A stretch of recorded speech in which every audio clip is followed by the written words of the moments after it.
Pas tout de suite le football. Ah, pour changer un peu, Non. c'est bien. On va prendre d'autres types de tenues. Oui. On va parler de patinage artistique et des championnats d'Europe en ce moment. Ça se passe en République tchèque et il y a une paire française qui est proche du podium après la première journée. Regardez Dans ce qui quelle s'est catégorie passé ils font hier quoi en paire. Regardez Vanessa James, Morgan Cypress, ils ont réalisé un sans Bravo. faute hier lors du programme court. Le duo tricolore qui n'a jamais remporté de médaille internationale s'est classé deuxième avant le libre de ce soir. Ils ont réalisé tous les deux 8 points de mieux que leur précédent record et l'an dernier, les Français avaient terminé au pied du podium. Et en cas de médaille ce soir, ce serait la première tricolore dans cette catégorie depuis 2003. En tête du concours, les Russes, Tarasova, Morozov. Chez les femmes, la récente championne de France, Laurine Le Cavalier, elle a 20 ans, est arrivée 5e après le programme court. En tête, la Russe Medvedeva, championne du monde et championne d'Europe en titre. On va changer totalement de terrain de jeu. On attend dans vers 8 heures, dans quelques heures. Francis Joyon et ses 5 coéquipiers, ils vont franchir la ligne au large d'Ouessant après un petit tour du monde de 40 jours. Voilà, nouveau record du trophée Jules Verne. Ils vont battre le précédent temps de référence de 4-5 jours. Leur maxi trimaran fait 31,50 m de long. Je rappelle que Thomas Coville, en solitaire, en multicoque, lui, a mis 49 jours. Il est arrivé à Noël. Il y a quelques jours, Armel Lecléache sur le Vendée Globe a mis 74 jours. En gros, c'est la période, la saison des records sur les océans. Vous avez vu, vous avez vu la grande voile le nombre de riz qu'ils ont pris parce qu'il y a trop de vent. Ça soufflait. Ça, c'est ce qu'on appelle la banque image, William. Je vous ai mis, vous savez, c'est l'image qu'on appelle les images Non, archives. mais enfin, C'est pas récent. C'est incroyable cet engin. Ça va très très vite. Là, ils sont à 29 nœuds ce matin. Voilà. Ouais. Oui, ça fait 60 km/h. Ça pulse. C'est par période, hein. Ça pulse. Bon. On parle un peu de foot. Allez. Voilà. Coupe de la Ligue, on connaît l'affiche Puisqu'il de la le faut. finale. Ce sera PSG-Monaco. Les Monégasques ont profité d'une petite boulette. Regardez. C'est quoi la boulette? La boulette, c'est celle du gardien d'en face, les gardiens lorrains. Donc Monaco contre Nancy. Aïe. Et l'actuel leader de Ligue 1 s'imposait 1-0 avec, regardez, cette grosse erreur du gardien lorrain. Andy Assambé qui a mal jugé le rebond du ballon. Falcao en profite de la tête.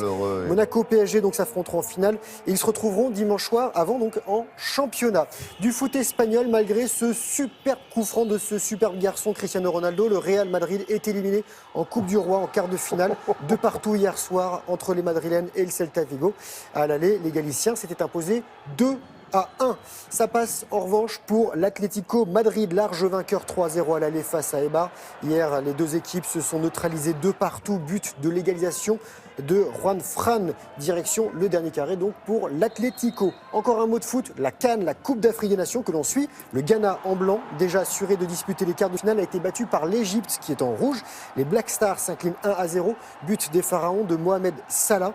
Les Pharaons qui sont eux aussi qualifiés pour les quarts de finale. En revanche, élimination du Mali et de l'Ouganda.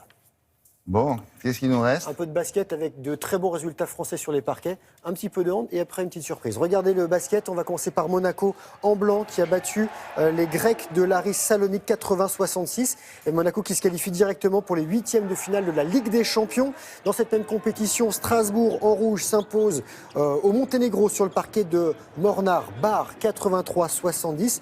Les Alsaciens sont en barrage et ils ont encore une victoire à faire pour être en 8e de finale. Chez les dames, c'est Bourges qui est en gris et Bourges qui a battu les Hongroises de Sopron 80-59. En Euroleague, les Berruyères sont 3e de leur groupe avec 6 victoires et 4 défaites. Et ce soir, William, nous sommes tous derrière les handballeurs français. Ils affrontent la Slovénie. Là, ils jouent aux cartes, ils rentraient de Lille. Ils sont arrivés à Paris. Ce sera la demi-finale du mondial. Les experts sont à Paris. Donc, et rappelons que les deux équipes se rencontreront pour la 3e fois en 3 semaines et que la France a remporté les 2 précédents matchs. Et pour terminer, des images qui nous viennent d'Annecy, le lac d'Annecy, la Glagla Race est en Haute-Savoie. Bien sûr, la course de stand-up paddle qui porte bien son nom. Température de l'eau, 4 degrés. Température extérieure, -5.